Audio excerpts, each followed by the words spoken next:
Hi, I'm Jessica Woll, the author of The Wise Divorce, and I'm a divorce and family law attorney, and this is my channel, The Wise Divorce. Today we're going to talk about 6 tips for surviving the holidays. Now, I know you're thinking, why are we doing 6 tips for the holidays in August? It's 84 degrees out here in Detroit, so it might be a little crazy, but the reason I'm talking about holiday survival tips in August is because the holidays come pretty quick. I mean, we're right around the corner from Labor Day, and then the kids go back to school, and then you have Halloween, Thanksgiving, the Jewish holidays if you're Jewish, you have Christmas Eve, or Kwanzaa. I mean, it comes quick, right? As soon as those kids go back to school, boom, you're dealing with holidays. And oftentimes, if you're going to do something special, let's say at the winter break, you're thinking ahead. You have to plan that thing.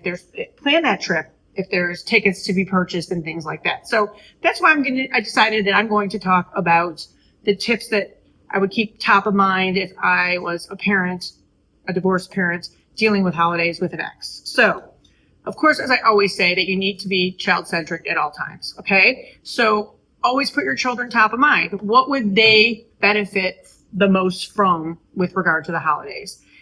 It should be a magical time for kids, right? They're so excited about, Thanksgiving and Christmas and things of that nature. I mean, your job as a parent is to make sure that their holiday times are magical. They should be magic, period. So that means that you need to be flexible for your kids, right? So let's say your ex has the opportunity to take your kids over Christmas time to Paris. And it's your time. It's going to maybe interfere with a bit of your parenting time. Ask yourself what's going to be best for your kids: to have this amazing vacation with the other parent in Europe, or to be home with you for that holiday that maybe you can make up and you can do next year. So flexibility with some makeup is a good idea if you decide that it's in your children's best interest to do the other trip with the other parent, because you're being flexible, because you're always going to do what's best for your kids. I also think it's important to remember that kids need different things at different stages in their lives. A 5-year-old is going to be different with regard to a holiday than a 15-year-old. So you're going to have to adjust as time goes on to do what you think is in your children's best interest. So again, always top of mind, age appropriate, flexibility, key. Now, let's say you really had a nasty divorce and your feelings for your ex are still pretty negative. And that's not uncommon, okay? Give yourself a break on that. But when you bring kids into the world, you're second to that. It's not about you. It's about them. So if you have to fake it till you make it, fake it.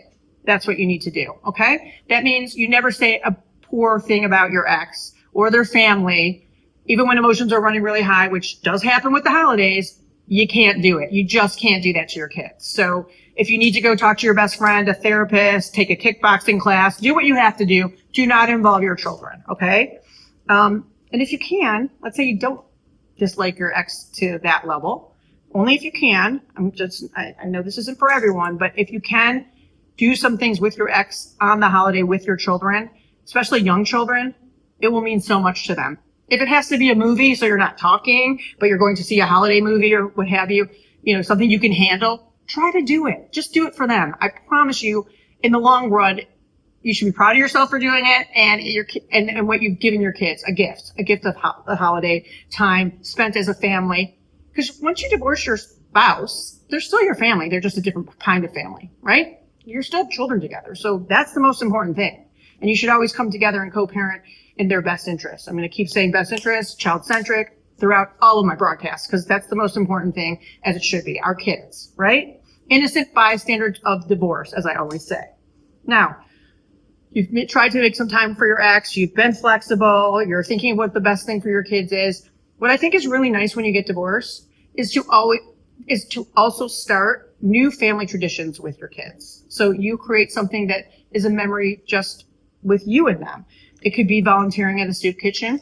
It could be a craft. It could be something you can do every year, with them. It could be going to the city to see the lights, during the holiday time in the winter. Whatever it is, create some new tradition that you can do every year that your kids can rely on and have special time with you. I think that's also really important. And my last tip out of the 6 tips I'm going to give you today is to plan for holidays well in advance. You want to know where they're going, what they're doing, and you don't want to wait till the last minute, because that might require running to court. And scrambling to ask for that extra day because you're taking the kids to Florida and you might have to take one day from the other parent or whatever it is. Communicate with your ex. Do it way in advance. Make sure everybody knows what's going on and have everything set so that the kids are not in any way disturbed by where they're going and what they're doing. And never, this is my last bit of advice for today, never make your children the go-between. They should never be the messengers between the parents on any occasion, especially the holidays. So keep the children out of it, please, and have wonderful holidays. And I hope you create great memories with your kids. I'll see you next time on The Wise Divorce.